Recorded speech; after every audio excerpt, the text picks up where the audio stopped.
अस्सलाम वालेकुम। आज हम लोग डिस्कस करने वाले हैं about the immune system. Immune system से पहले इम्यूनिटी को समझते हैं। इम्यूनिटी वर्ड का मतलब है the ability of a body to fight against infections और फॉरेन मटेरियल। हमारे जिस्म के अंदर या एनिमल के जिस्म के अंदर, चाहे वो पोल्ट्री हो या लाइव स्टॉक एनिमल हो, उसके अंदर अगर कोई फॉरेन मटेरियल उसकी बॉडी में आता है, उसके अगेंस्ट उसकी जो बॉडी रेस्पॉन्स करती है, उसको हम लोग इम्यूनिटी कहते हैं। अब ये जो इम्यूनिटी है ये सेल्स, टिश्यूज और ऑर्गन्स, इन तीनों के इन्वॉल्वमेंट से होती है। तो इस वजह से ये एक सिस्टम बनता है, क्योंकि आपको पता है सेल मिलकर टिश्यूज बनाते हैं, टिश्यू मिलकर ऑर्गन और ऑर्गन मिला के ऑर्गन सिस्टम। तो जो इम्यून सिस्टम हमें नेचुरली मिलता है, कुदरती तौर पे मिलता है, उसको हम लोग बोलते हैं इनेट इम्यून सिस्टम। और ऐसा इम्यून सिस्टम जो हम लोग इन्फेक्शंस के बदले हासिल करते हैं, एक्वायर्ड करते हैं, उसको बोलते हैं एडॉप्टेड इम्यून सिस्टम या एक्वायर्ड इम्यून सिस्टम। सबसे पहले समझते हैं इनेट इम्यून सिस्टम है क्या। इनेट इम्यून सिस्टम के अंदर भी फर्दर दो क्लासिफिकेशंस हैं। एक ऐसा सिस्टम जो फिजिकली हमें जरासीम से रोके, हमारे एनिमल को जरासीम से बचाए, और जो दूसरा होता है वो केमिकली जरासीम से लड़ता है। जो फिजिकली बैरियर है उसमें से इंटेग्यूमेंट्री हमारा सिस्टम आता है, जिसको हम इंटेग्यूमा कहते हैं, या एक्सटर्नल जो हमारी कवरिंग होती है एनिमल बॉडी की, जिसको हम लोग स्किन कहते हैं, वो। तो स्किन क्या करती है, ये स्मूथ होती है, ये पैथोजन को आने से रोकती है। इसके अलावा स्किन के ऊपर कुछ ऑयल ग्लैंड्स होते हैं, कुछ स्वीट ग्लैंड्स होते हैं, जिसकी पीएच की वजह से ये बैक्टीरिया ज़्यादा ग्रो नहीं कर सकते, और ये इनका आना भी स्किन के अंदर या बॉडी के अंदर वो भी मुमकिन नहीं होता। और इसके बाद आती है हमारी ओपनिंग्स। ओपनिंग्स को अगर हम लोग देखें तो जैसे ओरल ओपनिंग है, नेज़ल ओपनिंग है, आंखों के थ्रू है, ये बैक्टीरिया अंदर जा सकते हैं। पर यहाँ पर भी म्यूकस होता है, नेज़ल नेयर्स के अंदर भी म्यूकस होता है। इसके साथ साथ जो हमारे आँख है, एनिमल की आँख है, वहाँ पर टीयर ग्लैंड्स होते हैं, जिसके अंदर लाइजोजाइम एंजाइम होता है, जो क्या करता है, बैक्टीरिया को, पैथोजन को किल करता है। और अगर हम लोग मज़ीद आए तो इंटरनल जो बैरियर होता है वो भी एक कवरिंग होती है, जिसको हम लोग म्यूकस मेम्ब्रेन कहते हैं, जिसके ऊपर 24 घंटे म्यूकस लगा रहता है, जो क्या करता है एनिमल बॉडी में और हमारी बॉडी के अंदर एक, यानी कि बैक्टीरिया को ज़्यादा ग्रो करने नहीं देता है, उसकी जो अमाउंट है, उसकी तादाद, उसको कंट्रोल करके बैठा होता है। ये सारा होगा हमारा फिजिकल बैरियर। इसके बाद जो दूसरा है वो है केमिकल बैरियर।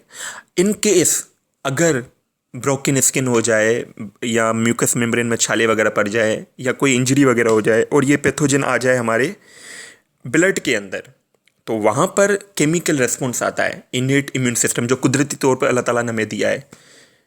केमिकल के अंदर 5 किस्म के आते हैं केमिकल्स।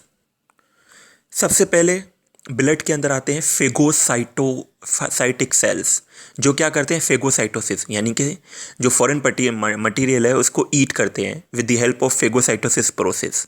फेगोसाइटोसिस वर्ड का मतलब, फेगो मीन्स ईट, साइटोसिस मानी कि कोई सेल हमारे जिस्म का, जैसे हमारे WBCs है, वो मैक्रोफेजेस वगैरह, ये ईट करे फॉरेन मटीरियल को। इसके बाद जो दूसरी क्लास आती है ब्लड के अंदर, वो आती है अबाउट नेचुरल किलर सेल्स की। नेचुरल किलर सेल्स क्या करते हैं, इनके पास एक ऐसा टॉक्सिक मटेरियल होता है जो क्या कहता है, अगर कोई वायरल इन्फेक्शन हुआ है, या इंट्रासेल्यूलर पैरासाइट है, या इंट्रासेल्यूलर बैक्टीरिया है, और वो फुली फिल्ड हो गया है उस बैक्टीरिया या उस वायरस से, तो ये क्या करेंगे, नेचुरल किलर सेल उसको आइडेंटिफाई करेंगे और फिर उसको किल कर देंगे।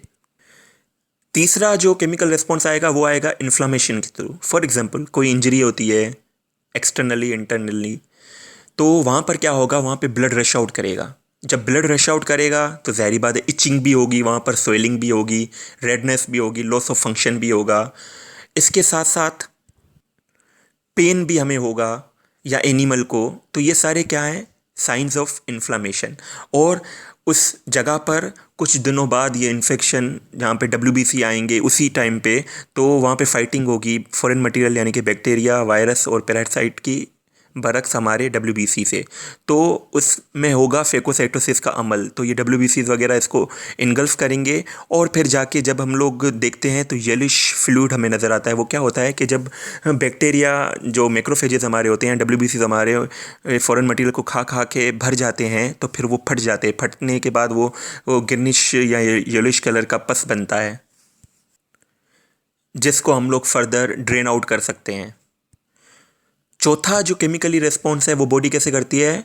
Bye releasing prostaglandins. प्रोस्टाग्लैंडिन ई होता है जो क्या करता है, हाइपोथैलेमस के पास जाता है, जिसकी वजह से टेम्परेचर अप होता है। क्योंकि आप सबको पता है फॉरेन मटेरियल जितने भी है वो टेम्परेचर सेंसिटिव होते हैं। तो इसी वजह से एनिमल बॉडी का और हमारी बॉडी का टेम्परेचर अप होता है, ताकि वो फॉरेन मटेरियल जो आया है वो ज़्यादा ग्रो ना कर पाए, उसकी ग्रोथ को हम लोग स्टेटिक रखें, उसको रोक के रखें। और पांचवा जो रेस्पॉन्स आता है वो आता है एंटी माइक्रोबियल प्रोटीन्स, जिसको कहते हैं। जैसे कॉम्प्लीमेंट्री प्रोटीन्स होती हैं, C1 से लेके C9 तक ये चेन्स होती हैं। ये क्या करती हैं? ये नाम से ही पता चल रहा है, जो माइक्रोब होते हैं, माइक्रो ऑर्गेनिज्म होते हैं, उनके खिलाफ कुछ प्रोटीन्स हमारी जिस्म बनाते हैं जो उनको न्यूट्रलाइज करती है। ये पूरा का पूरा सेल्स मिलकर या प्रोटीन्स मिलकर एक सिस्टम बनाती है, जिसको हम लोग कहते हैं इनेट इम्यून सिस्टम। यानी कि कुदरती तौर पर ये हमारे पास ओरिजिनली अल्लाह ताला ने हमें दिया हुआ है या जानवर को दिया हुआ है। अब अगली वीडियो में हम लोग डिस्कस करेंगे about the adaptive immune system. Till date take care, अल्लाह हाफिज़, गॉड ब्लेस यू ऑल। अस्सलाम वालेकुम। आज हम लोग डिस्कस करने वाले हैं अबाउट द इम्यून